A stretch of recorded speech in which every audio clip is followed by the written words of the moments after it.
Esta es la tarde en el continente americano. Cuando anochece en Europa y amanece en Asia, así cae la tarde en el continente americano y transcurre la noche y el amanecer en el resto del mundo. La tarde. Gracias, bienvenidos a la tarde de NTN 24. Gracias por su compañía, gracias por sintonizarnos. A nombre de Idania Chirino les doy la bienvenida. Mi nombre es Joely Ramírez. Ya saben que las vías de comunicación están abiertas para usted a través de las cuentas de Twitter que aparecen en su pantalla, @NTN24, @la tarde NTN24 y mi cuenta personal, @Joely Ramírez. Vamos a revisar la agenda informativa del día. Tenemos 3 noticias en desarrollo. La primera, el presidente de Estados Unidos, Donald Trump, anunció este viernes un acuerdo provisional con el Congreso para la reapertura durante 3 semanas de la administración federal, cerrada parcialmente desde hace un mes ante la falta de acuerdo entre demócratas y republicanos sobre el presupuesto para la construcción del muro fronterizo con México. En unos minutos más vamos a escuchar a los demócratas fijar la posición sobre esta noticia. La segunda son las horas cruciales que se viven en Venezuela. Por primera vez desde que se juramentó como presidente interino de Venezuela, Juan Guaidó volvió a la plaza pública y hizo un llamado a las Fuerzas Armadas para que estén del lado correcto de la Constitución y del pueblo venezolano. Al tiempo, pero desde el Palacio de Miraflores, Nicolás Maduro denunció de nuevo un presunto golpe de Estado y se refirió a la ruptura de las relaciones diplomáticas con Estados Unidos. Estas 2 noticias las vamos a desarrollar más adelante en el programa. Por ahora, vamos a revisar la tercera noticia del día que se registra a esta hora en Brasil. Una de las represas de la compañía minera Vale se rompió, causando una avalancha de lodo y residuos minerales. La empresa minera informó a través de una nota que la ruptura del dique ocurrió al inicio de la tarde de este viernes y causó los daños que ustedes pueden observar, una catástrofe en la comunidad de Vila Ferteco. Esto en el estado Minas Gerais y en la parte administrativa de la compañía. El Cuerpo de Bomberos y Protección Civil atienden a esta hora la emergencia. Varias casas quedaron totalmente destruidas. Ustedes pueden ver ahí las labores de rescate. La gente está llegando de todos lugares para atender esta emergencia a través de helicóptero para tratar de localizar entre el agua y el lodo a las personas que pudieran haber sobrevivido a esta tragedia. Son horas importantes, horas cruciales en el rescate de personas del lodo. Por el momento no hay información sobre víctimas mortales, pero estiman que hay al menos 200 desaparecidos. De un minuto a otro, estas 200 personas están en calidad de desaparecidas. La alcaldía ordenó la evacuación de los habitantes que viven en la parte más baja de la ciudad de Brumadinho, hasta donde podría llegar este lodo. El gobierno de Jair Bolsonaro anunció la creación de un gabinete de crisis para atender la tragedia, mientras que el mandatario anunció que visitará la zona este sábado. Lamento lo ocurrido en Brumadinho, Minas Gerais. Determiné el desplazamiento de los ministros de Desarrollo Regional y Minas y Energía, así como nuestro secretario nacional de Defensa Civil para la región. Nuestra mayor preocupación en este momento es atender las eventuales víctimas de esta tragedia. El ministro de Medio Ambiente también está en camino. Se están tomando todas las medidas necesarias. Vamos a territorio brasileño con nuestro colega periodista Darío Piñotti, corresponsal de la agencia de noticias italiana ANSA y colaborador del mensuario France Le Monde Diplomatique. Darío, ¿cuál es la última información oficial sobre esta lamentable tragedia? Joely, buenas tardes. Las informaciones están evolucionando de minuto a minuto y las últimas del Cuerpo de Bomberos de Minas Gerais, el estado donde se encuentra la localidad de Brumadinho, indica que serían entre 200 y hasta 300 el número de desaparecidos debido a al desmoronamiento no de uno, sino aparentemente de 3 diques. En principio se había dicho que era solo uno, de la empresa minera Vale do Rio Doce, que es la más importante de América Latina, y que en el momento de la tragedia no solo el lodo y los minerales que desbordaron habrían afectado a los vecinos de Brumadinho, sino a cerca de 100 de empleados y obreros que estaban trabajando en la mina Corrego do Feijão, que es una mina muy importante desde donde además se exportan minerales a varios países del mundo, inclusive a China. O sea, sería una tragedia de mucho mayor dimensión porque serían hasta 300 personas potencialmente las que habrían quedado en calidad de desaparecidas y pues con pocas posibilidades de haber sobrevivido porque vemos las imágenes totalmente de lodo cubriendo cualquier paso donde la gente podría haber estado.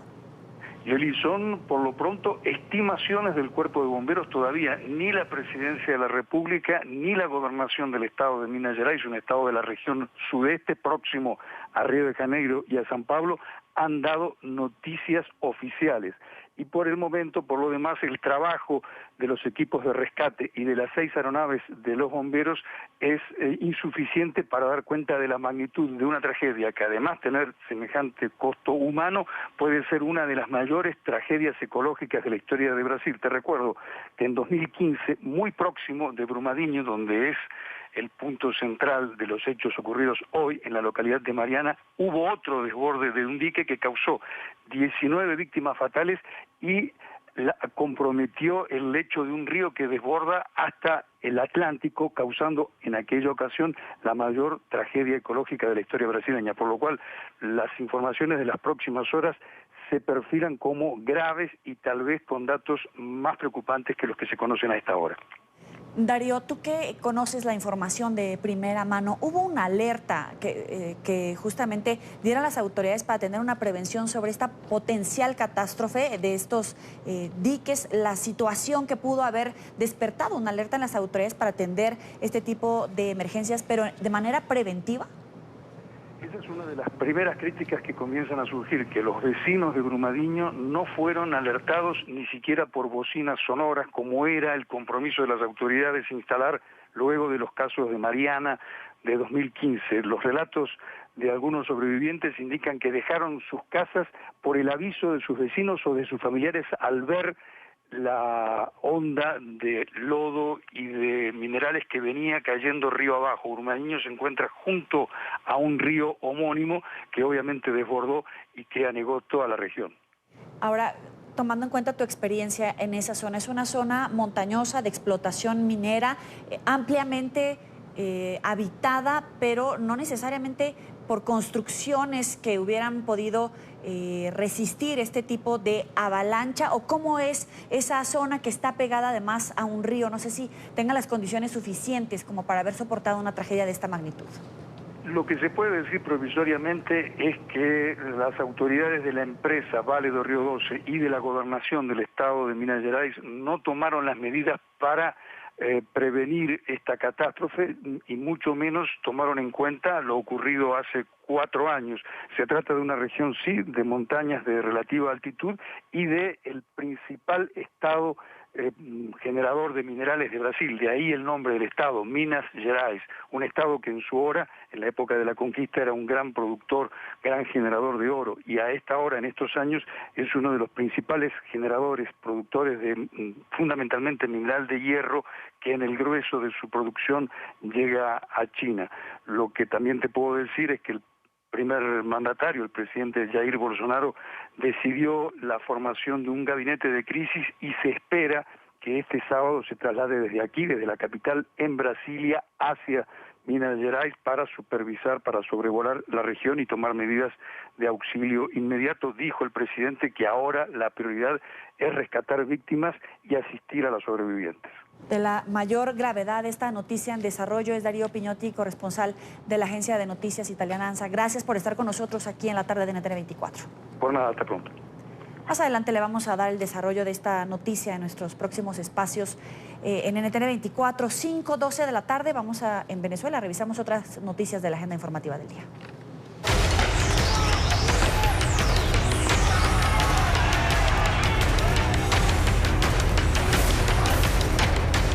Ya hablábamos de las noticias más importantes del día, por supuesto está Venezuela, ir más allá de la proclamación del 23 de enero. Esa es la idea que dejó en claro el presidente interino de Venezuela, Juan Guaidó, en su primera aparición pública luego de su juramentación del miércoles. En un discurso frente a los ciudadanos que se congregaron en la Plaza Bolívar de Chacao, en Caracas, el también presidente de la Asamblea Nacional insistió en que el cese de la usurpación, la instalación de un gobierno de transición y la convocatoria a elecciones libres son los pasos siguientes. Luis Alejandro Laya nos tiene la información. Adelante, Luis. Hola, muy buenas tardes. Pues en Venezuela, en su primera aparición pública luego del 23 de enero, Juan Guaidó, presidente interino del país, llamó nuevamente a funcionarios de la FAM y a diplomáticos venezolanos a desobedecer a Nicolás Maduro. Aseguró, hay amnistía para ellos. Llegó el momento de ponerse del lado de la Constitución. Llegó el momento de respetar al pueblo de Venezuela. soldado de la patria, heredero de Bolívar, de Páez, de Miranda, de Sucre. Pónganse del lado del pueblo de Venezuela. Aseguró que comienzan a verse las rupturas internas en medio de la represión a los manifestantes. A esa familia militar hayan tenido que utilizar al FAES como último recurso porque ninguno se aceptó reprimir ni movilizar. Asimismo, señaló que es hora de que salgan de las filas militares posibles funcionarios cubanos que participan de las decisiones. Hermanos cubanos, usted está bienvenido a quedarse en esta patria. Ahora, fuera de las Fuerzas Armadas y fuera de los puestos de decisión. ¡Soberanía! Para promover que los militares respalden a Guaidó y a la Constitución, llamó a los ciudadanos a imprimir la ley de amnistía y entregársela a los funcionarios que conozcan en su entorno. Que vayan y se le entreguen primero a su familiar militar, al amigo militar, al conocido militar. Si en su edificio vive uno, póngasela bajo la puerta. Estamos diciendo a cada uno de esos funcionarios, véngase para acá que aquí hay futuro. Que Maduro no protege a nadie, ni de la persecución, ni del hambre, ni de la miseria. Además, a todos aquellos trabajadores consulares venezolanos en Estados Unidos les indicó que continúen atendiendo a sus compatriotas en el exterior. Aseguró que hay quienes están dispuestos a permanecer en Estados Unidos. Me acabo de comunicar con una funcionaria consular en Houston, en este caso. Adivinen qué me dijo. Me dijo, a la orden, presidente, yo me quedo.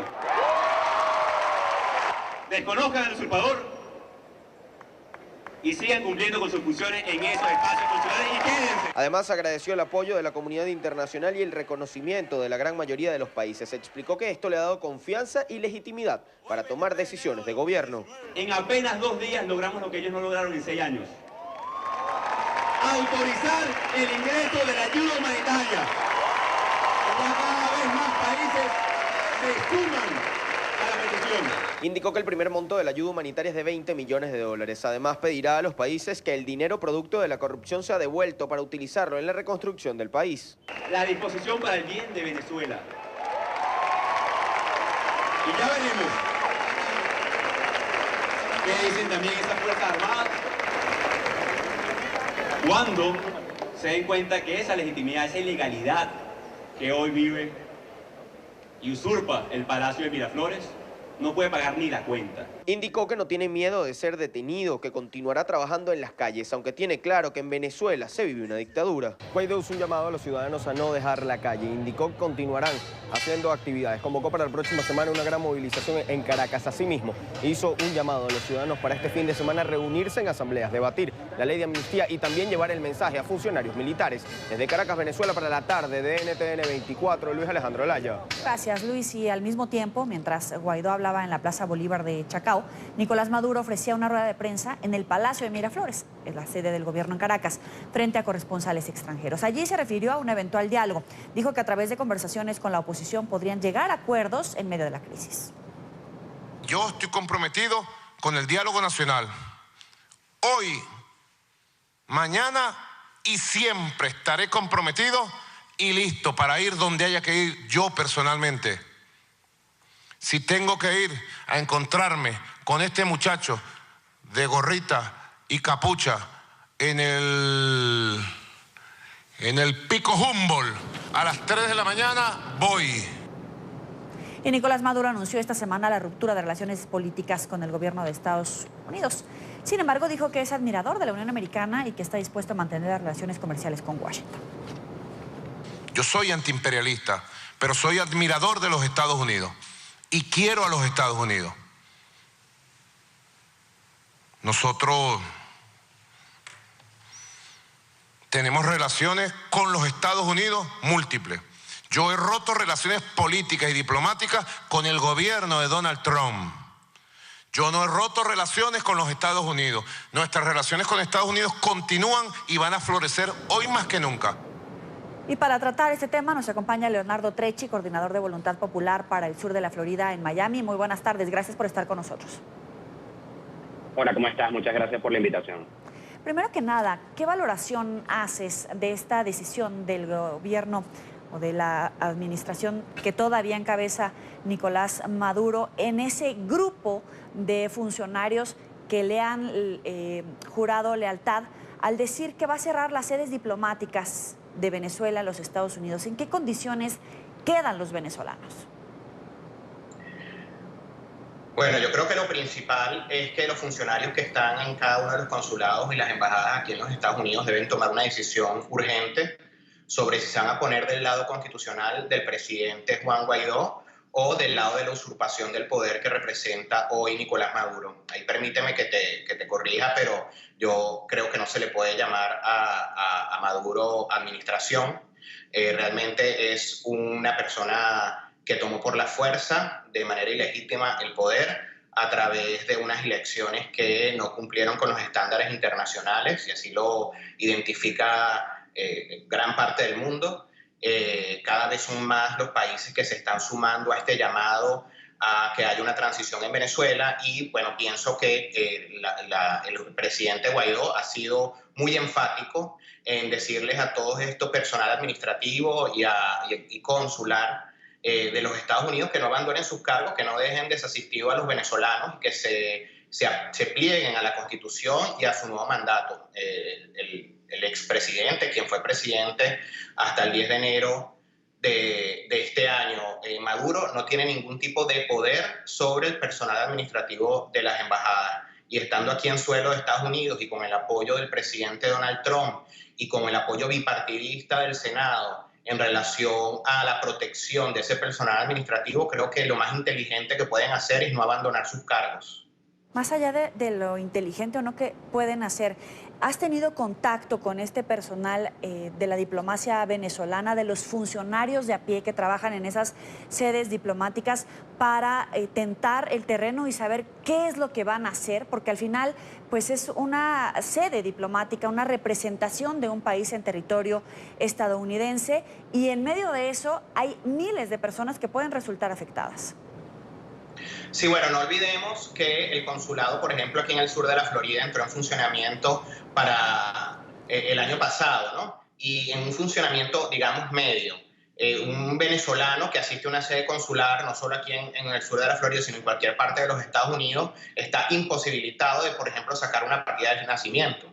No hay material para pasaportes. En realidad, el servicio que están ofreciendo estos consulados y estas embajadas aquí en los Estados Unidos es un servicio más de lobby para el régimen de Nicolás Maduro. Nosotros el día lunes vamos a asistir a la sede consular de aquí, que se encuentra ubicada aquí en Brickell, en la ciudad de Miami, a llevarle al personal administrativo y consular de aquí de Miami lo que es la ley de amnistía, y explicarles un poco de qué se trata para que se plieguen a la Constitución. Ya sabemos que el presidente Guaidó conversó con una persona administrativa de ahí de la ciudad de Houston, del consulado de Houston, y ya se puso al servicio de la presidencia. Recordemos que esos espacios, que son espacios territoriales venezolanos, realmente se deben a la presidencia de la República, y la presidencia de la República legítima en estos momentos la encabeza es Juan Guaidó, y en los Estados Unidos está plenamente reconocido. Por ejemplo, me reuní con la senadora Debbie Wasserman, y mostró su apoyo total a la nueva administración del presidente Juan Guaidó, y nos comentaba inclusive que las declaraciones de Bernie Sanders que realizó esta mañana son declaraciones que hizo de manera personal, haciendo uso de la libertad de expresión que hay aquí en los Estados Unidos, pero que en ningún caso tiene que ver con un debate interno que haya dentro del Partido Demócrata en relación al apoyo a las sanciones y a las decisiones que está tomando el gobierno del presidente Trump. Sí, Leonardo, pero independientemente del apoyo que le puedan mostrar los demócratas o los republicanos a Juan Guaidó o a Nicolás Maduro, mi punto medular es: ¿qué pasa con los venezolanos que tienen un pasaporte vencido, que tienen un documento vencido, que necesitan ir a una sede consular y que al final, si no consiguen ese documento, van a ser ilegales? Y la política del gobierno del presidente Trump, tú la conoces. Si no están con documentos legales, su situación empeora, ya de por sí con la gravedad que tienen los venezolanos en ese momento. ¿Qué va a pasar con esa gente que requiere un sello, un papel, una extensión de visado, de pasaporte, etcétera? Bueno, déjame explicarte que va a pasar, yo espero que la condición más bien mejore, porque los venezolanos que están afuera, que se les venció el pasaporte, están completamente desasistidos ya actualmente en relación a la renovación de sus pasaportes. Es prácticamente imposible que un venezolano que se encuentre en el exterior pueda renovar un pasaporte si no recurre a la corrupción que hay en Venezuela, donde te pueden cobrar inclusive hasta $5.000 por conseguirte un pasaporte. Lo que se ha convertido en un negocio es otra parte, otra arista de la corrupción del régimen usurpador de Nicolás Maduro. Entonces, realmente esa protección de la que puedes hablar, o para que nos entiendan las personas que nos escuchan, que no conocen bien la situación de lo que son los consulados y las embajadas de Venezuela alrededor del mundo, esa protección es prácticamente nula. Los venezolanos que están afuera, que están en el exterior, están completamente desprotegidos en relación al tema de sus pasaportes y de la renovación de sus pasaportes, pero no desde ahora que está sucediendo este problema, sino desde hace mucho tiempo. Es por ello que se plantea la posibilidad, y creo que es lo que viene, creo que es lo que debe suceder ahora, es que se nombren nuevas autoridades consulares, pero por supuesto todos aquellos funcionarios que se encuentran en los consulados y en las embajadas hoy, que se encuentran en los consulados y embajadas actualmente, que se quieran apegar a la Constitución y a la presidencia de Guaidó, deben hacerlo ahora para seguir, por supuesto, garantizando, aunque sea lo poco que han garantizado hasta ahora el régimen de Nicolás Maduro. Entonces, esa protección, por ejemplo, a la que están acostumbrados los colombianos, que pueden renovar su pasaporte en prácticamente 2 semanas en sus consulados, donde se le atiende, se le da un servicio de calidad, o otros países. Eso no sucede con los venezolanos. El trato que se le da a los venezolanos en el exterior es un trato de apátrida y no es de ahora, es de antes. Recordemos que, como podrás ver,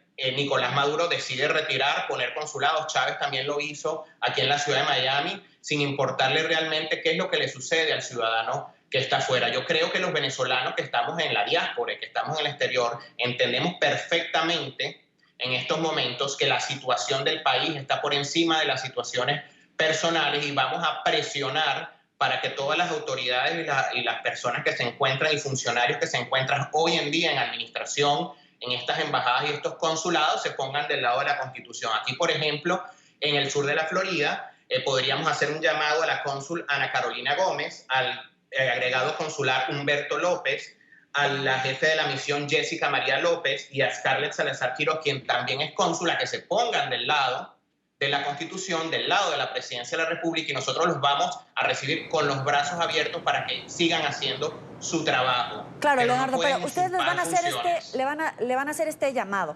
Pero si ellos dicen, no, nosotros seguimos con el oficialismo en Venezuela, ¿qué va a pasar? Esta es la pregunta que te quiero dejar en el tintero. Permíteme enlazarme a la señal de los Estados Unidos. El secretario de Estado, Mike Pompeo, se refiere en este momento a la situación en Venezuela. Vamos a escucharlo. Unos 8 meses, pero ha habido un gran proceder en esto. Nuestro equipo del Departamento de Estado ha hecho un gran trabajo y ha liderado todos estos esfuerzos en defensa del pueblo venezolano. Yo esperaría que lo primero que hagamos es apurarnos y viajar al Consejo de Seguridad de mañana en la ONU. Y luego de esto no podría decirle qué es lo que vamos a hacer.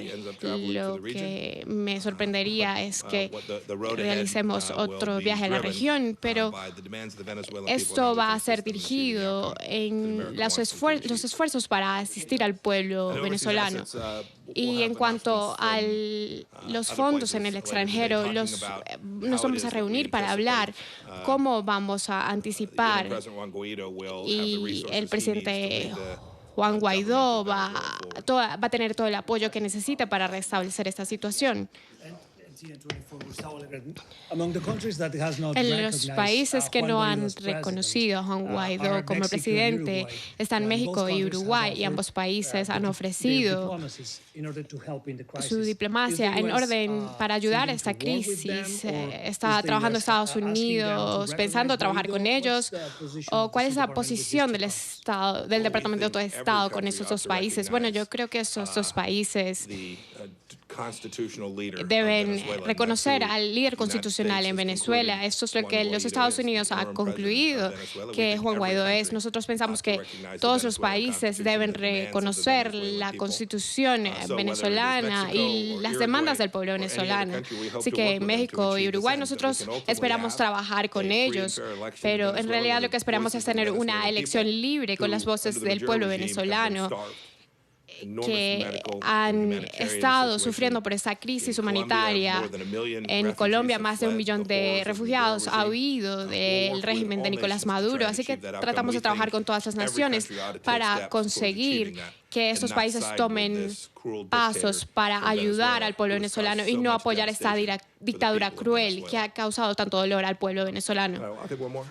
Bueno, una pregunta más. Señor secretario, creo que muchas personas están preocupadas sobre los diplomáticos que están allá. Usted nos puede decir qué van a hacer cuando pasen las 72 horas. El pueblo venezolano han dicho que el gobierno ha dicho que les va a cortar la electricidad. ¿Usted qué cree y podría ser específico sobre lo que están preparados para hacer en caso de cualquiera de estos escenarios y cómo pueden asegurar a las personas que están protegidas? Bueno, yo agradezco esta pregunta. No ha habido ninguna actividad que haya tomado más tiempo para nosotros en estos últimos días que garantizar la protección de nuestros diplomáticos. Estamos trabajando fuertemente para protegerlos. No hay una prioridad mayor para nosotros en este momento que eso. Y también para el presidente de los Estados Unidos hemos discutido eso. Y en cuanto a la forma en que actuaremos, hemos sido claros a todo el mundo que nuestras expectativas son que los oficiales estadounidenses que están allí, que han sido invitados por el presidente Juan Guaidó a quedarse allí, tienen el derecho de quedarse allí. Y por su líder, él es el líder en ese momento y él ha decidido que esto sea así. Tenemos la expectativa de que estos derechos sean protegidos, continúen siendo protegidos. Hemos visto hoy que ha habido una orden de salida. Hemos decidido mover a algunos de nuestros oficiales. Esto es consistente con cada una de las acciones que toma el Departamento de Estado, en cada misión, en cada consulado, en cada instalación en la que tenemos en el mundo. Nosotros no ponemos en riesgo a ninguno de nuestros oficiales. Pero en este momento es un ejercicio que estamos haciendo diariamente para evaluar el riesgo de nuestros diplomáticos y vamos a hacerlo de la manera correcta. Nos aseguraremos de que protegeremos a nuestros funcionarios y garantizaremos la protección de cada uno de ellos. Muchas gracias a todos. Concluye esta conferencia de prensa que ofrece el secretario de Estado de Estados Unidos, Mike Pompeo, a pregunta expresa de Gustavo Alegret, periodista NTN 24, sobre cuál es la postura de Estados Unidos una vez que el gobierno de México y Uruguay han ofrecido ser países mediadores del diálogo entre Juan Guaidó y Nicolás Maduro. Mike Pompeo ha dicho que México y Uruguay deben reconocer a Juan Guaidó como presidente de Venezuela, al igual que el resto de los países que aún han mostrado una posición neutral frente a esta situación en Venezuela o bien han manifestado su apoyo a Nicolás Maduro. El secretario de Estado, Mike Pompeo, ha dicho que se espera que se tengan una convocatoria a elecciones libres en territorio venezolano a través de este momento la administración de Juan Guaidó como presidente interino de Venezuela. Respecto a este conteo de horas, conteo regresivo que dio Nicolás Maduro de 72 horas, el plazo para que los diplomáticos estadounidenses en territorio venezolano abandonen la sede diplomática y el país, Mike Pompeo ha dicho que en este momento Juan Guaidó ha invitado a este cuerpo diplomático en territorio venezolano a que permanezcan en ese país, por lo que Estados Unidos ha decidido mantenerlos allá. Dice que ha movido a algunos de los funcionarios de sitio que están evaluando día a día el riesgo, la seguridad que podría verse comprometida de estos diplomáticos para no ponerlos justamente en una situación de gravedad, pero por el momento los oficiales estadounidenses se quedan en territorio venezolano hasta que el gobierno de los Estados Unidos tome otra medida. Están haciendo, según las palabras de Pompeo, todo lo necesario para proteger a los diplomáticos. Sin duda, Una noticia en desarrollo que puede causar una coyuntura, un antes y un después en las relaciones diplomáticas entre Estados Unidos y Venezuela, porque Nicolás Maduro ha sido puntual en que tienen 72 horas para dejar el país. Pompeo dice que se quedan en territorio estadounidense siguiendo el liderazgo de Juan Guaidó. Personal diplomático tiene esta situación en territorio venezolano. Mañana, por supuesto, toda la atención en el Consejo de Seguridad de la ONU en esta sesión extraordinaria que se va a desarrollar el día de mañana para evaluar la situación en Venezuela. La noticia en desarrollo, las palabras del secretario de Estado Mike Pompeo. Vamos a atenderlo más adelante, toda esta información con Gustavo Alegret. Por ahora vuelvo a la entrevista con Leonardo Trecci, coordinador de Voluntad Popular para el sur de la Florida en Miami. Y justamente una de las preguntas que le hacían al secretario de Estado es la situación de todo el personal de Estados Unidos en territorio venezolano, porque no saben cómo va a reaccionar. Es lo mismo, Leonardo, que yo te preguntaba. ¿Qué pasa si los funcionarios que han declarado su respaldo a Nicolás Maduro deciden desalojar a los que han cerrado filas con Juan Guaidó? ¿No prevén un choque de esa visión, por ejemplo, en las sedes diplomáticas de Venezuela en Estados Unidos? Mira, no creo que suceda porque inclusive Nicolás Maduro le dijo a su personal que está con él que se retirara. En ese caso lo que le corresponde al presidente Juan Guaidó es nombrar nuevas autoridades, y aquí en los Estados Unidos hay muchos venezolanos capacitados que podrían ejercer esos cargos, y tenemos muchos funcionarios de carrera que fueron retirados en su momento por el presidente Chávez y ahora por Nicolás Maduro, que pueden ejercer esos cargos, que están preparados para asumir inmediatamente los cargos consulares. Lo que invitó Juan Guaidó es una invitación a los venezolanos, así como le hizo una invitación a los cubanos, a que se unan y a que digamos, cierren filas con la presidencia de Juan Guaidó. Ahí lo que correspondería al gobierno de los Estados Unidos, como lo está haciendo actualmente en Venezuela, es declarar las que son las embajadas y los consulados oficiales en donde Juan Guaidó diga que está la autoridad y no en donde diga Nicolás Maduro. Recordemos que la autoridad no está en la oficina, o sea, la oficina no marca la autoridad del consulado. Lo que marca la autoridad de un consulado es la designación que haga el presidente de la República. Entonces,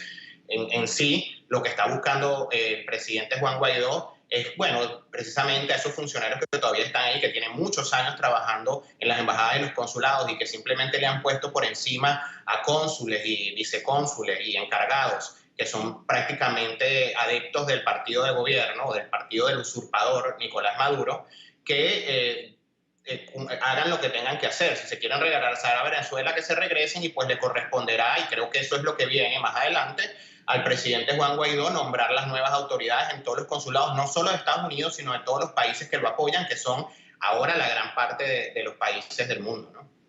Es Leonardo Trecci, coordinador de Voluntad Popular para el sur de la Florida en Miami. Gracias por estar con nosotros aquí en la tarde. Gracias a ti, gracias a ti. Hasta luego. Vamos a hacer la primera pausa.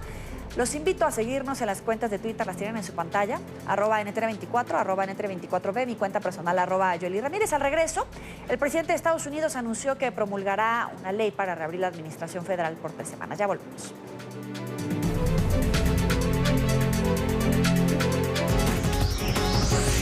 Ya regresamos con La Tarde.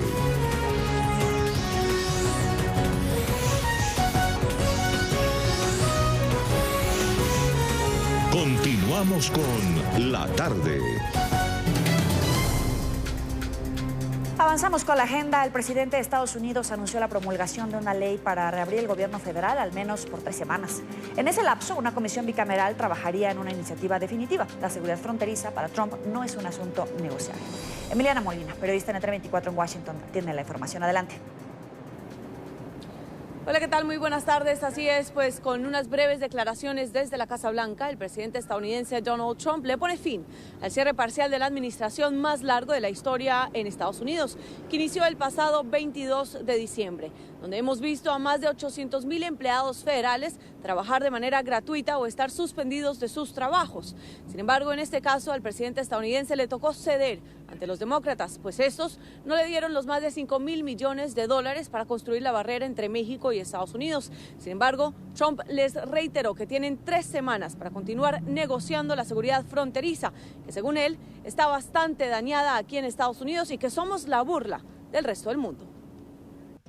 Me siento orgulloso de anunciar el día de hoy que hemos alcanzado un acuerdo para ponerle fin al cierre y reabrir el gobierno federal.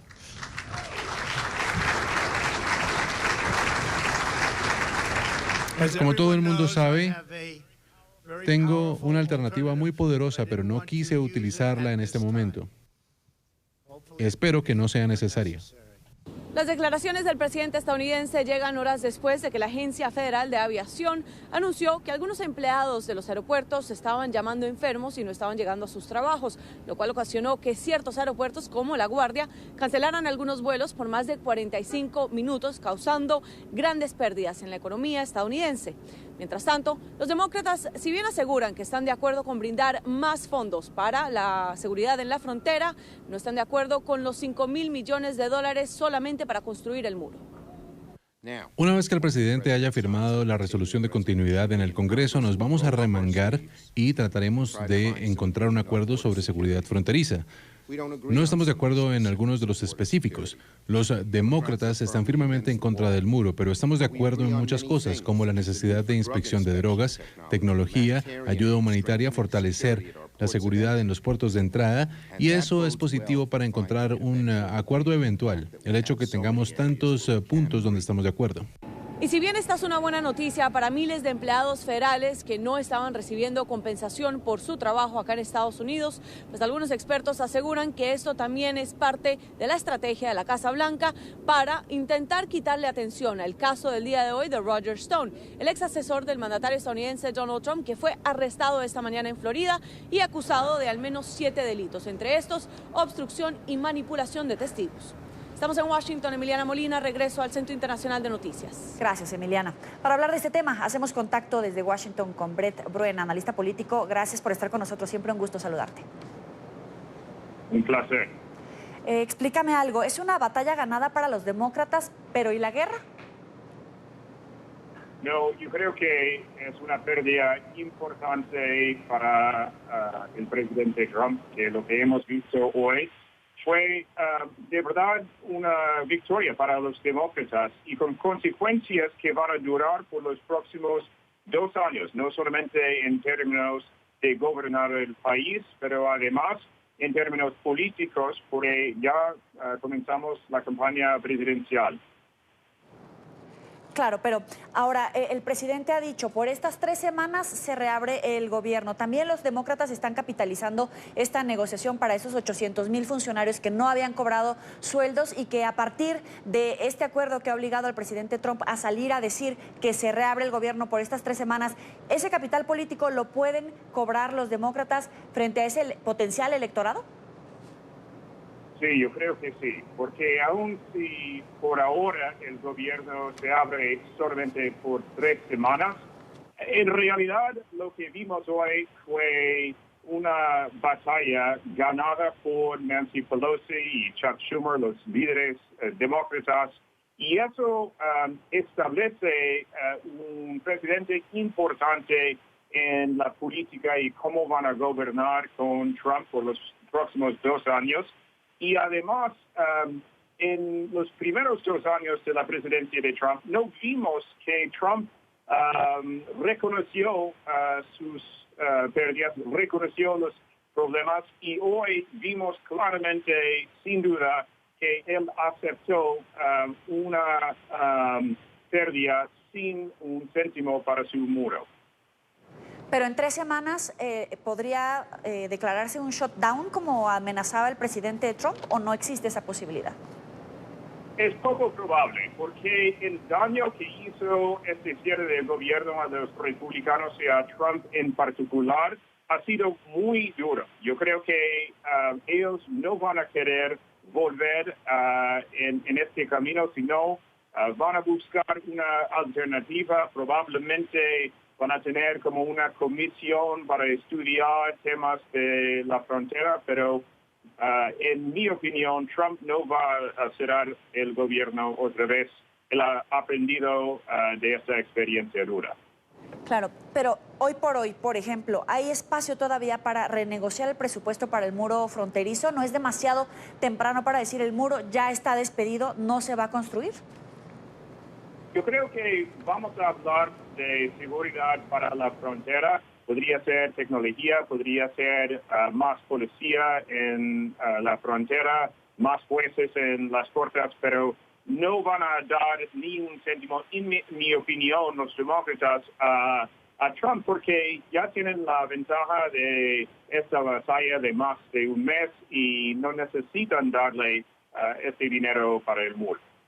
Okay. Ahora, ya pasaron 5 semanas de este cierre de gobierno, vienen 3 más donde va a fluir toda la burocracia para que opere la democracia, para que opere la burocracia en Estados Unidos. Pero te pregunto, a partir de esas 3 semanas, de que transcurra ese tiempo, ¿cuál es el piso de negociación entre demócratas y republicanos? ¿Cuáles son esas claves de negociación a partir de esa fecha en adelante? Ellos necesitan buscar una solución, algo por lo cual los republicanos y Trump pueden decir, ok, recibimos algo para la frontera, no fue el muro, pero ya están hablando los demócratas de darle a Trump $5,000 millones para la seguridad en la frontera, pero no para su muro. Entonces, en este sentido, Trump, los republicanos pueden decir, ya recibimos algo, y vale la pena esta guerra tan dura. ¿Y qué pasa con los Dreamers? ¿Qué pasa, por ejemplo, con el TPS? Bueno, vimos para la primera vez que Trump ofreció dar por lo menos 3 años de estado legal, no solamente a los Dreamers, pero también a los inmigrantes bajo TPS. Sin embargo, va a ser muy difícil para Trump negociar sobre este punto. Él recibió muchas críticas de su extrema derecha por haber abierto esta puerta a la posibilidad de una legalización de su estatus en los Estados Unidos. Entonces, en este momento la ventaja tienen los demócratas. Trump está dañado, pero sí vamos a tener más negociaciones sobre inmigración. Por ahora no veo probable. Y en términos electorales, ¿qué peso tiene, qué efecto puede tener para los demócratas, pero también para Trump, estos logros parciales de los demócratas, los logros hasta el día de hoy? Porque era una bandera de campaña del presidente Trump construir su muro fronterizo. Hoy por hoy, ¿cuál es el costo, el peso político de estos logros de los demócratas? Antes de este cierre del gobierno, se pensaba que la memoria de los votantes en los Estados Unidos era corta, que lo que pasó el año pasado con el cierre de gobierno no tuvo un gran impacto en las elecciones de noviembre. Sin embargo, esta vez el tiempo y los ejemplos de cómo los funcionarios sufrían, cómo los servicios cerraron, fue muy duro, fue muy emocional para muchos americanos. Y si yo veo una ventaja política aquí, es que los demócratas van a aprovechar de esas imágenes, de los comentarios, como el comentario ayer del ministro de Comercio, Wilbur Ross, diciendo que, bueno, no entiende la parte difícil de este cierre para los funcionarios, pueden buscar un préstamo del banco y ya están resuelto el asunto. Este mensaje no va a funcionar muy bien para los republicanos y sobre todo para Trump en 2020. Sin embargo, 2 años son mucho tiempo en la política y muchas cosas pueden cambiarse en esos 2 años. Es Brett Bruen, analista político. Gracias por estar con nosotros aquí en la tarde de NTN 24. Gracias a usted. Hasta luego.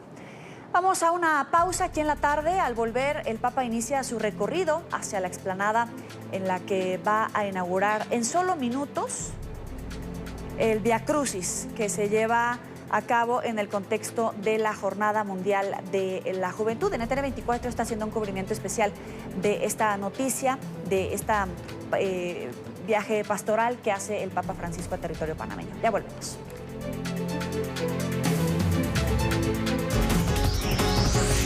Ya regresamos con La Tarde.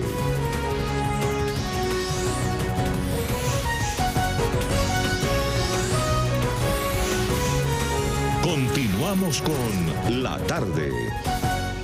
Gracias por seguir con nosotros en la tarde de NTN 24. Avanzamos. La ONG Foro Penal Venezolano registró 22 personas asesinadas por arma de fuego en el contexto de manifestaciones contra Nicolás Maduro y 369 detenciones. La organización defensora de derechos humanos denunció además las vejaciones de las que han sido víctimas los manifestantes detenidos. Daniela Zambrano tiene el informe. Daniela, adelante. Hola, buenas tardes. La ONG Foro Penal Venezolano denunció las violaciones a derechos humanos de las que han sido víctimas las personas que han sido detenidas en las últimas horas en contextos de manifestaciones antigubernamentales. Destacaron cómo el FAES, las Fuerzas de Acciones Especiales, ha irrumpido en viviendas, en zonas populares que antes no se manifestaban contra el gobierno. Estos ciudadanos han sido golpeados según los reportes que maneja esta ONG. La ONG Defensora de Derechos Humanos rechazó el uso desproporcionado de la fuerza por parte de los cuerpos de seguridad antes y durante las detenciones a manifestantes. Por ejemplo, se presentó a un joven que fue arrastrado por el asfalto mientras se lo estaban llevando, lo jalaron desde el vehículo en el que se lo estaban llevando. Denuncian incluso haber recibido reportes de descargas eléctricas contra los detenidos. En la Guardia Nacional se ha denunciado que tiran a las personas en el piso boca abajo y las pisan y les saltan encima, las golpean.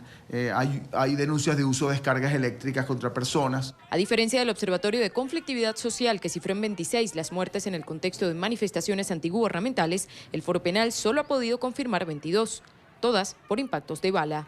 Dentro de las 22 personas asesinadas tenemos que 3 han sido asesinadas en el estado Portuguesa, 2 en el estado Táchira, 2 en Barinas, tenemos 2 en Amazonas, 7 en el estado Bolívar, que es el número con la cantidad del estado con mayor asesinados, y 5 en Caracas, 1 en el estado Mérida. Ahí estamos incorporando dentro del contexto de protesta diferentes casos. Hay, por ejemplo, 5 asesinados en el estado Bolívar que habían, digamos, saqueado o estaban en el proceso de saqueo de locales. No dudan que la cifra aumente en las próximas horas, pues también registran varios heridos de gravedad.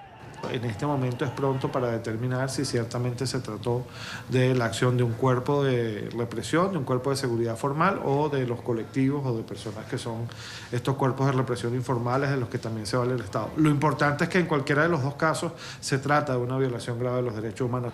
Hasta la medianoche del 24 de enero han sido 369 las personas detenidas, algunos de ellos tras la irrupción violenta de las Fuerzas de Acciones Especiales en las viviendas. Detiene a las personas de noche en sus casas, en las cuales se irrumpe de manera violenta sin presentar orden de captura, sin presentar orden de allanamiento, disparan y de alguna manera lanzan gases lacrimógenos y atacan de alguna forma a esos edificios en los que la gente está en su casa protestando pacíficamente. Eso es también un exceso, un abuso. Durante 3 noches consecutivas en Venezuela se han registrado protestas, disturbios y enfrentamientos en barriadas populares en las que hacen vida grupos armados al margen de la ley y en las que antes no se registraban protestas antigubernamentales.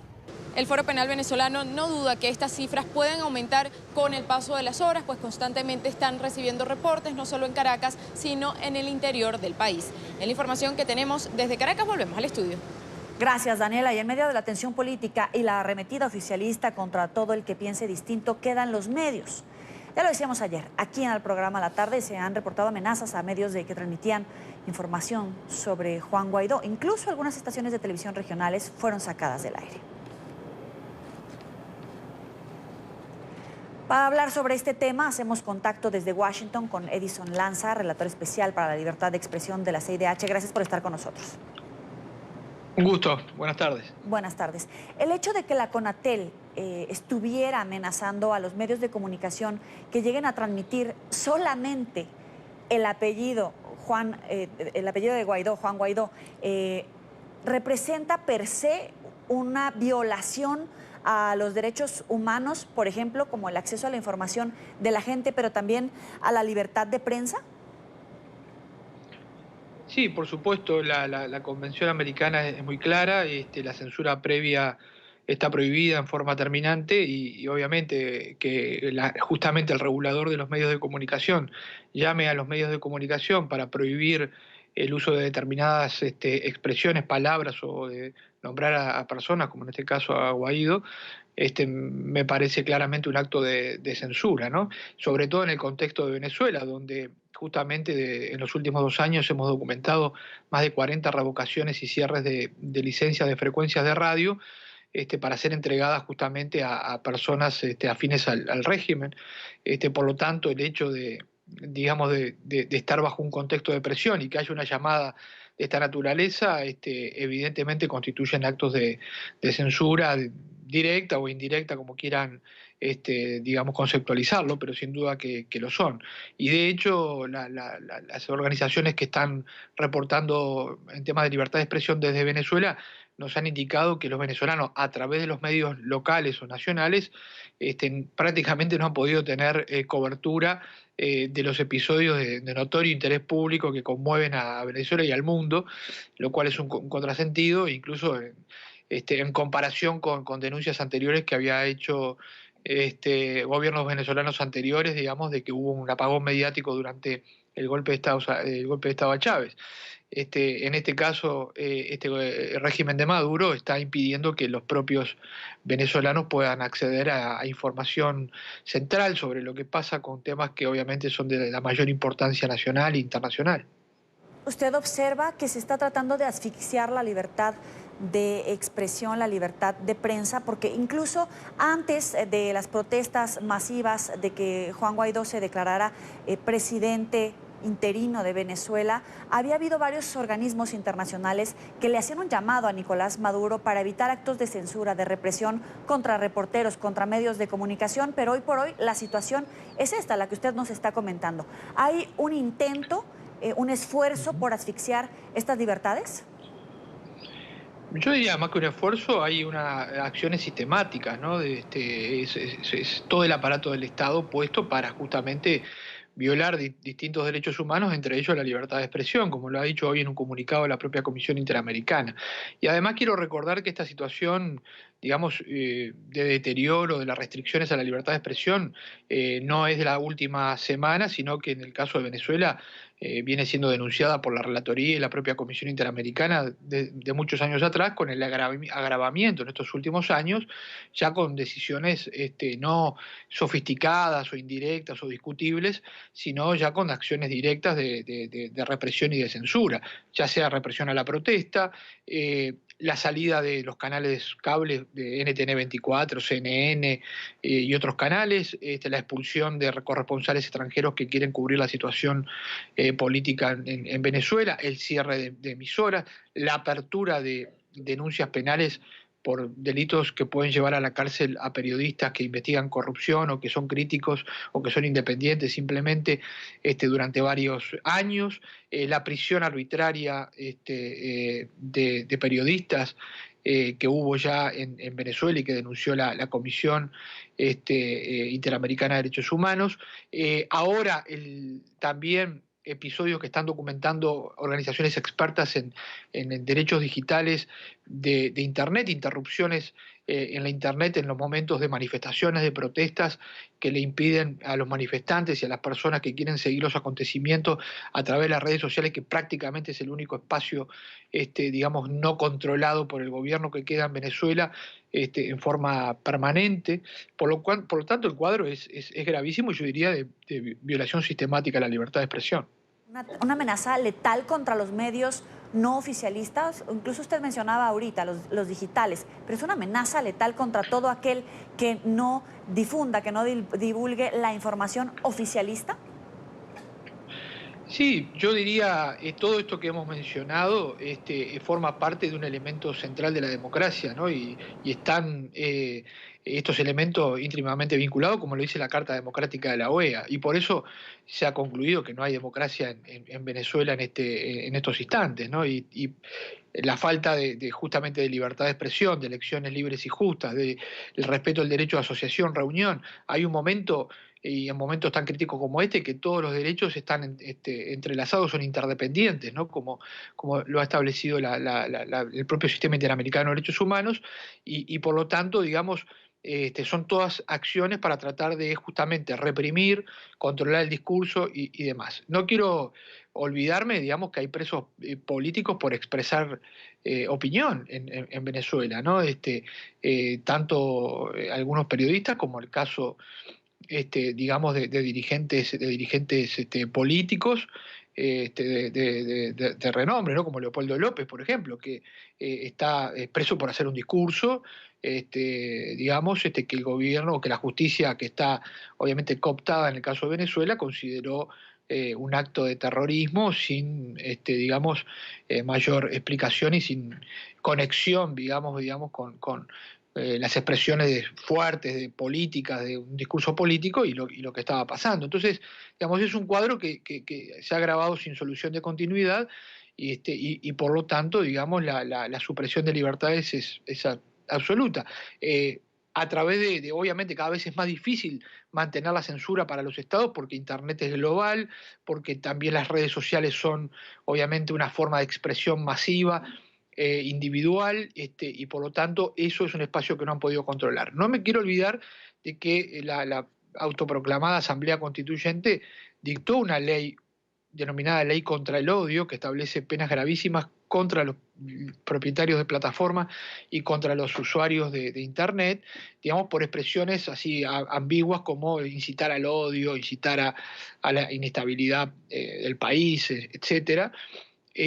Por lo cual ya hay unos cuantos procesos abiertos, y también ahora se estaba proponiendo una ley de ciberseguridad que básicamente lo que proponía era que el Estado adoptara y tomara el control de Internet en lo que pueda, pero sobre todo con el efecto inhibitorio que en Venezuela se cumple, de poder ir preso durante muchos años por cualquier expresión que al gobierno no le guste, ¿no? Ahora, hace un momento le quería plantear esta situación. Hoy hablaba Juan Guaidó y al tiempo Nicolás Maduro. Los medios de comunicación al interior de Venezuela tienen que decidir en ese momento cuál va a ser el contenido que van a transmitir. En este momento, ¿usted le haría un llamado a Nicolás Maduro a reducir la tensión con los medios de comunicación, estas amenazas que tienen que enfrentar los medios de comunicación en su labor de transmitir lo que está sucediendo, de transmitir la noticia a los ciudadanos que están interesados en lo que dice Nicolás Maduro, pero también en lo que dice Juan Guaidó, que por desgracia hoy al mismo tiempo tenían que tomar esa decisión? ¿Usted haría un llamado justamente para desactivar, para reducir esas amenazas contra los medios de comunicación? Sí, mire, los estados son responsables por garantizar el ejercicio de los derechos humanos y de la libertad de expresión, y por lo tanto en este momento de tensión, de polarización e indefinición, quienes tienen algún control sobre el Estado tienen que justamente garantizar el ejercicio de la libertad y no reprimir a la gente por su deseo de manifestarse, y obviamente en una democracia la libertad de elección de cómo cubrir las noticias es de los medios y de los periodistas, ¿no? Por lo tanto, digamos, si hay una posibilidad de una salida pacífica que todos queremos a esta situación, y de una democratización urgente de las instituciones en Venezuela, bueno, tienen que obviamente empezar por restaurar los derechos políticos, los derechos, las libertades fundamentales, el derecho a la libre expresión, el derecho a manifestarse, a protestar en forma, digamos, libre, sin temor a sufrir represalias, y por lo tanto el llamado siempre estuvo y hoy es más imperioso que nunca, ¿no?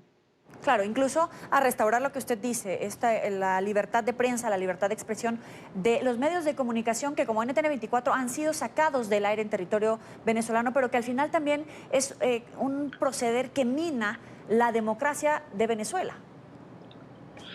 Sí, si uno mira la historia de América Latina y los gobiernos dictatoriales o autoritarios, digamos, terminaron con la misma situación, terminaron con censura, terminaron con periodistas exiliados o presos, con canales que fueron sacados del aire, y con tratar de mantener el control. Lo cual es absurdo porque la verdad siempre realmente, digamos, creo yo, al final triunfa y todo se sabe, ¿no? Y siempre hay gente, organizaciones, periodistas, medios de comunicación nacionales e internacionales que van a reportar de una manera u otra lo que está pasando en el país, ¿verdad?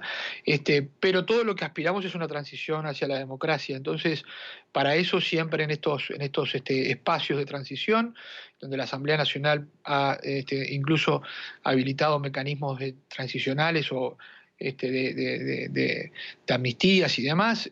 Me parece que la libertad de prensa y la libertad de comunicación, de expresión y el derecho a la información de los ciudadanos debe ser restablecido en forma inmediata.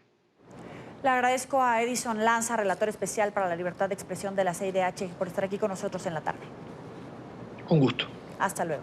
Y también para ampliar este análisis hacemos contacto desde España con Miguel Enrique Otero, director del Diario Nacional. Gracias por estar con nosotros aquí en la tarde de NTN 24. Buenas tardes.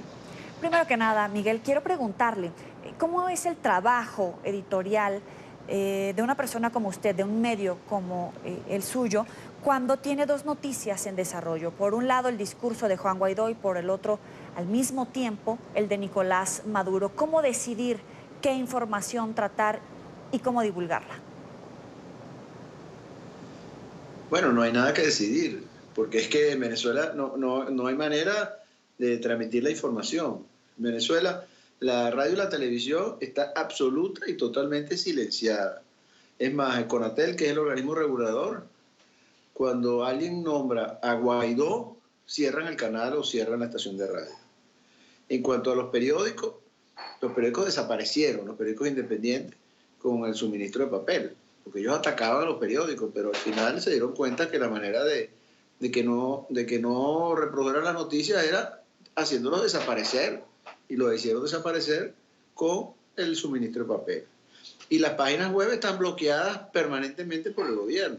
En Venezuela es una libertad de expresión totalmente oscura, negra. Ahí no se puede sacar nada.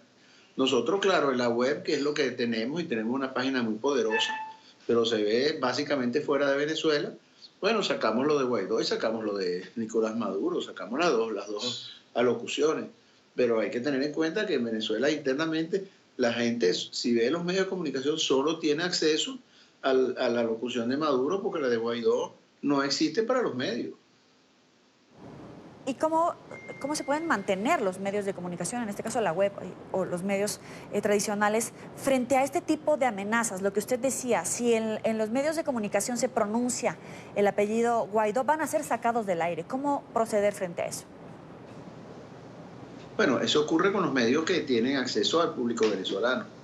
Pero cuando ellos bloquean la web en Venezuela, ellos les preocupa muy poco que alguien en Bogotá o en Miami lea lo que está pasando. Entonces el objetivo es bloquear, y logran bloquear la web. Entonces uno está sujeto a amenazas y a juicios, a demandas y ese tipo de cosas. Pero en la práctica ellos han logrado su objetivo. Los medios de comunicación en Venezuela están absolutamente silenciados, porque la gente no tiene acceso a los medios. Es un caso único. Estás en Bogotá y puedes ver todo lo que saca el Nacional y lo que sacan La Patilla, lo que sacan todos estos portales y todo lo que sacan muchas, pero en Venezuela no se puede ver. Simplemente el gobierno, a través de las compañías telefónicas, lo bloquea. ¿Una escalada en este proceder, en este ataque sistemático contra los medios de comunicación en este momento en Venezuela? Bueno, eso es todo un proceso. Ellos primero aprobaron la ley resorte contra la radio y la televisión, después atacaron a los medios impresos, al final pues fueron contra el suministro de papel, y con las páginas web han ido bloqueando poco a poco las distintas páginas. Pero además de eso, ellos han reprimido el periodismo ciudadano. O sea, se llevan presos y enjuician a tuiteros, ese tipo de cosas sistemáticamente. Claro, eso no evita que la gente se entere de las cosas, porque hoy en día, si hay acceso a pedazos de la red, están las cadenas de WhatsApp y está una serie de mecanismos para que la gente sepa lo que está pasando, pero no es a través de lo usual, no es a través de los medios tradicionales. Es más, cambiando el IP, puedes ver la página web del Nacional, pero tienes que tener cierta experticia para cambiar el IP. Inclusive puedes ver NTN 24 cambiando el IP en Venezuela, pero no todo el mundo hace eso. Claro. Miguel, quisiera pedirle que me ayude a explicarle al auditorio cómo es que se está violando el derecho al acceso a la información de los venezolanos, porque tienen que hacer un malabar para poder tener acceso a la información que está sucediendo en su país a través de los mecanismos que usted ya decía, cambiar una IP, o sea, hacer 1000 juzgadas para poder tener ese acceso a la información, que además es también un pilar de la democracia. No, por la vía regular no hay manera de tener acceso a la información. Lo que puedes tener acceso a la información en Colombia o en cualquier otro país, Venezuela, no tienes acceso a la información. Tienes el acceso a la información que te permite a través de unos mecanismos como cadenas, como ese tipo de cosas que entran por otras vías, pero los medios, como medios en Venezuela, están absoluta y totalmente silenciados. Eso es una dictadura férrea. Eso no es una... Antes la libertad de expresión o el libre tráfico de noticias era una ventana que la fueron cerrando, la hicieron cada vez más pequeña hasta que desapareció. Hoy en día no existe. Pero es peor la alerta en estos días, porque son momentos históricos, son momentos medulares en la historia de Venezuela por lo que está sucediendo en la política, con Juan Guaidó liderando a la oposición, liderando a los venezolanos en esta transición, en esta convocatoria a elecciones. ¿Estamos en máxima alerta por esta situación?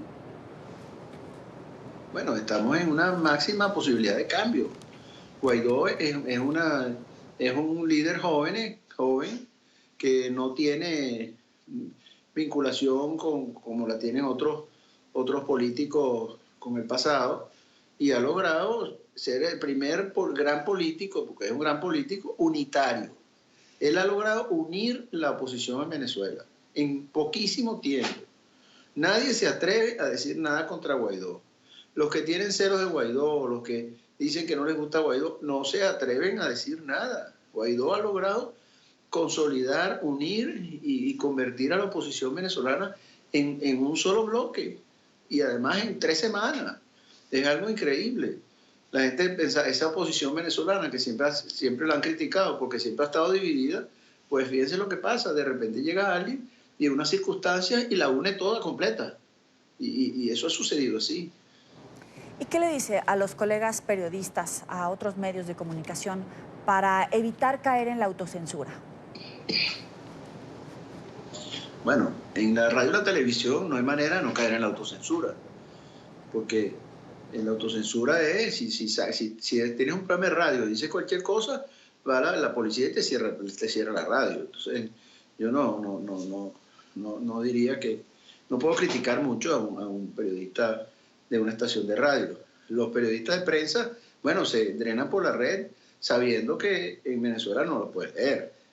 Y los periodistas en general están en modo combativo, sacando cosas, averiguando cosas, pero la mayoría de todas estas noticias las leen fuera de Venezuela y las rebotan para Venezuela.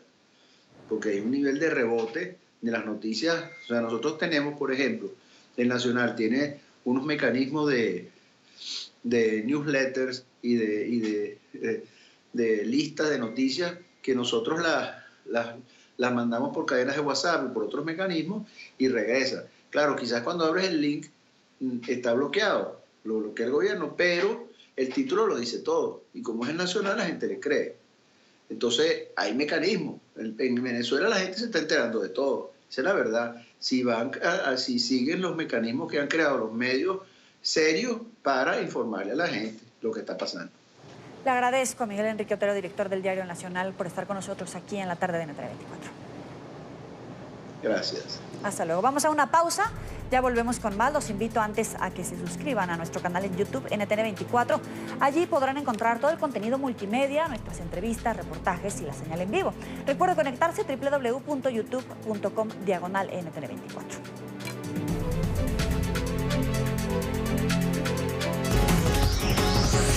Ya regresamos con La Tarde.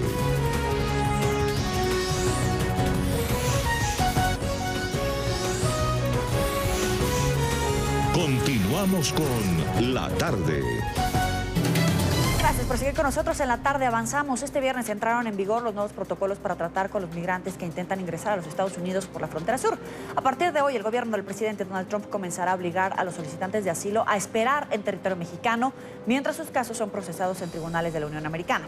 Carolina Valladares tiene toda la información. Adelante, Carolina. ¿Qué tal? Buenas tardes desde Washington. Este nuevo protocolo establecido por la Casa Blanca afectará principalmente a todos aquellos solicitantes de asilo que crucen por el paso fronterizo de San Isidro en San Diego, en su mayoría familias centroamericanas, que a partir de hoy, una vez entren en los Estados Unidos, serán devueltas a México. Eso sí, les dejarán regresar una vez tengan una audiencia con el juez. Además, este fue el punto fronterizo elegido por la caravana de inmigrantes centroamericanos que en noviembre de 2018 cerca de 6.000 de ellos llegaron a los Estados Unidos. Es importante mencionar que el número de personas que han cruzado ilegalmente a los Estados Unidos por esa frontera sur ha caído significativamente en el último año. No obstante, ha aumentado las peticiones de asilo debido a la violencia en Centroamérica y también a la inestabilidad en países como Nicaragua y Venezuela. Es por ello que Estados Unidos quiere poner solución a esta situación, porque hay 800.000 casos pendientes. Esto implica que, unido a la falta de espacio, muchas de estas personas que piden asilo, una vez llegan a los Estados Unidos, son puestas en libertad. Hemos implementado una acción sin precedentes que atenderá la urgente crisis de seguridad y humanitaria en la frontera sur. Este enfoque humanitario ayudará a poner fin a la explotación de nuestras generosas leyes migratorias. Los protocolos de protección al migrante representan un enfoque metódico y de sentido común, ejerciendo una autoridad estatutaria de largo plazo para ayudar a atender la crisis en nuestra frontera sur.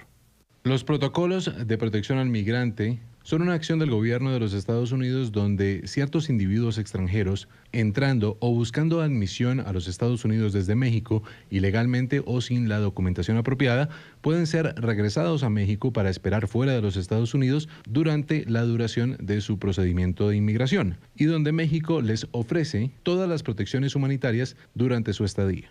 Este nuevo protocolo establecido por el Departamento del Homeland Security no solamente va a afectar a los solicitantes de asilo, sino a todas aquellas personas que quieran entrar a los Estados Unidos por esa frontera sur y que no tengan los visados o documentos pertinentes.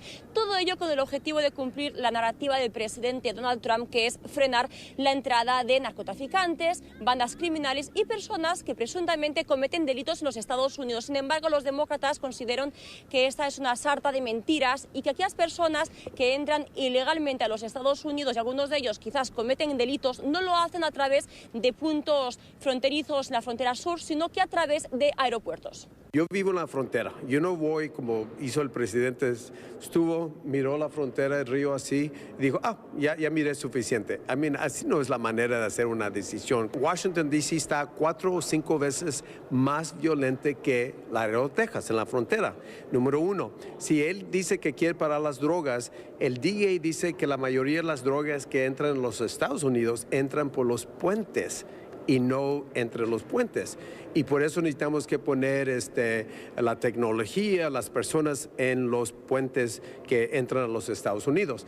La otra cosa dice que quiere parar personas, pero 67% de las personas que a un tiempo ya son ilegales aquí, entraron con un permiso, un visa, y se hizo el visa overstay. Por ahora la medida solamente se va a aplicar en el punto fronterizo de San Isidro en San Diego, aunque no se descarta que en las próximas semanas o meses también se aplique en otros puntos de entrada. Decir, muy importante, que este protocolo no se aplica a aquellos menores que lleguen a los Estados Unidos sin la compañía de un adulto, y lógicamente tampoco aquellos mexicanos que pidan asilo en los Estados Unidos no serán devueltos, por lo tanto, a México. Este es el reporte desde Washington. Carolina Valladares para NTN 24. Gracias, Carolina. Y seguimos hablando de la Unión Americana porque hay gran expectativa por lo que ocurrirá con las embajadas y consulados venezolanos en este país, luego de que Nicolás Maduro ordenara su cierre y dispusiera el regreso de todo personal diplomático. Paola Serna tiene más información. Adelante, Paola. Hola, ¿qué tal? Muy buenas tardes. Una total incertidumbre lo que ocurrirá con el cuerpo diplomático venezolano en Estados Unidos. Por una parte, Maduro les ha dado hasta mañana para llegar a Venezuela y por otra parte, el presidente juramentado Juan Guaidó les ha pedido que se queden para ser reconocidos por el pueblo y por su gobierno y además que es fundamental la estadía en los Estados Unidos para convocar a próximas elecciones. De acuerdo con Willy Allen, quien es experto en el tema migratorio, están en una disyuntiva. Sin embargo, hay alternativas como por ejemplo el asilo político con el cual pudieran quedarse en territorio estadounidense y no incumplir ningún tema de tipo migratorio en este país. Si se quedan aquí, pueden solicitar asilo político porque están desertando del gobierno de Maduro, pero hay un gobierno nuevo. Así que en realidad los oficiales de los consulados están entre la espada y la pared, especialmente los oficiales de menos rango, que en realidad dependen en vivir de los salarios que le pagan. Una vez que el gobierno de Maduro se controlan todavía los fondos, le paran de pagar, ¿qué va a ocurrir? El gobierno nuevo va a tener los fondos a pagarles a ellos. ¿Cómo se van a mantener en el exterior? En realidad lo que está ocurriendo en Venezuela es una crisis internacional desde el punto de vista de quién apoya el gobierno de Maduro, quién apoya el gobierno de Gaudí, y vamos a ver lo que ocurre. Lo que ha venido ocurriendo afecta a los venezolanos radicados en los Estados Unidos, quienes ahora no están contando con ningún tipo de posibilidad de realizar trámites consulares. Bien preocupante para los que necesitan hacer este tipo de trámites porque están, como quien dice, en el aire. Nadie los está ayudando, nadie, ¿cómo te puedo decir? Vela por ellos. Si tienen algún problema personal bien importante y bien preocupante, no lo pueden resolver. Quedamos en un limbo que no sabemos qué vamos a hacer porque igual yo tengo el pasaporte vencido. No puedo hacer absolutamente nada. Sabemos que si lo entregábamos también entonces no teníamos la posibilidad de recibirlo de vuelta. Si sabes que tienes un pasaporte vencido, cómo te mueves, si tienes una emergencia, qué tienes que hacer, a dónde tienes que ir. Antes tenías que ir a New Orleans o a Boston o a Washington, ahora ya ni siquiera existe esa posibilidad. Les comento que el personal que trabaja en este edificio de donde funciona el consulado de Venezuela aquí en la ciudad de Miami nos ha dicho que estas oficinas han permanecido cerradas en los últimos 3 días desde que se realizaron manifestaciones el pasado martes. Esta decisión o lo que está ocurriendo en este momento afecta a 9 consulados en Estados Unidos, además de la embajada de Washington en Caracas. Desde Miami informó Paola Serna para NTN 24. Gracias, Paola. Y Estados Unidos pedirá al Consejo de Seguridad de la ONU reconocer a Juan Guaidó como presidente interino de Venezuela. Lo hará durante la sesión extraordinaria que este organismo tendrá en la mañana de mañana para debatir la crisis venezolana. La sesión de este sábado contará con la participación de varios países latinoamericanos, entre ellos Colombia, Perú y República Dominicana. Nuestro periodista Alejandro Rincón tiene más información. Adelante. Hola, feliz tarde para todos. Los países que respaldan a Juan Guaidó como presidente interino de Venezuela han dado pasos en el campo diplomático para fortalecer el apoyo al presidente de la Asamblea Nacional Venezolana y al mismo tiempo ajustar el cerco en contra de Nicolás Maduro. En el transcurso de este viernes, el secretario de Estado de los Estados Unidos, Mike Pompeo, por una parte, confirmó que mañana asistirá a la sesión especial del Consejo de Seguridad de la ONU para tratar la crisis venezolana y al mismo tiempo reveló que la apuesta o el mensaje concreto con el que Washington hará frente a esta sesión es pedir al ente rector de Naciones Unidas que reconozca a Guaidó como presidente interino de los venezolanos. Una sesión en la que América tendrá una participación notable, no solo a raíz de esta postura de los Estados Unidos, sino de la participación de varios países de la región, entre ellos Perú, República Dominicana y Colombia, que a través de las siguientes declaraciones precisó el rol que tendrá en la sesión de la mañana del sábado. Colombia asistirá a esa sesión y naturalmente Colombia intervendrá para reiterar su respaldo a Juan Guaidó como presidente encargado y a su propósito de presidir la transición para efecto de convocar elecciones que permitan a los venezolanos elegir libremente el gobierno que deseen tener. En seguimiento a esta estrategia, NTN 24 ha consultado a más integrantes de la comunidad internacional, en particular quienes todavía se debaten sobre respaldar o no a Juan Guaidó como presidente interino de Venezuela. Presten atención a las siguientes declaraciones que obtuvimos del ministro de Relaciones Exteriores de Bélgica, quien está ahora mismo en la ciudad de Nueva York. Este fue el llamado que hizo este integrante de la Unión Europea. Claramente expresamos desde la Unión Europea la preocupación por Venezuela para que una vez más se hagan elecciones creíbles y se reconozca también al presidente de la Asamblea Nacional. Y es importante volver al diálogo para abrir la posibilidad de elecciones creíbles. Estamos preocupados también por la violencia, que es necesario que se detenga. Y ciertamente por toda esta gente que está en medio de esta situación por Maduro. De momento, crece cada vez más la expectativa aquí en la sede general de la ONU por esta sesión extraordinaria del Consejo de Seguridad alrededor de la crisis venezolana. En las próximas horas estaremos viendo si hay algún movimiento a nivel diplomático adicional, no solo sobre lo que pudiera resultar de esta sesión, sino posibles esfuerzos también de aliados de Maduro en contra de la intención de Estados Unidos. Rusia, en el transcurso de este viernes, ha expresado su oposición a que el Consejo adelante este debate abierto sobre la crisis venezolana. Sin embargo, de acuerdo con los procedimientos de Naciones Unidas, en caso de que Rusia promueva un voto para tratar de modificar la agenda prevista, Estados Unidos contaría con los votos suficientes de los integrantes del Consejo de Seguridad para llevar adelante este propósito de debatir la crisis venezolana. Es todo lo que tenemos para ustedes por ahora. Continúen con más en la tarde. Gracias, Alejandro. Vamos a una pausa. Recuerde seguirnos en las cuentas de Twitter, las tienen en su pantalla. @NTN24, @NTN24B, mi cuenta personal, @Yoli Ramírez. Al regreso, tercer día de visita del Papa Francisco en Panamá por la Jornada Mundial de la Juventud. Ya volvemos.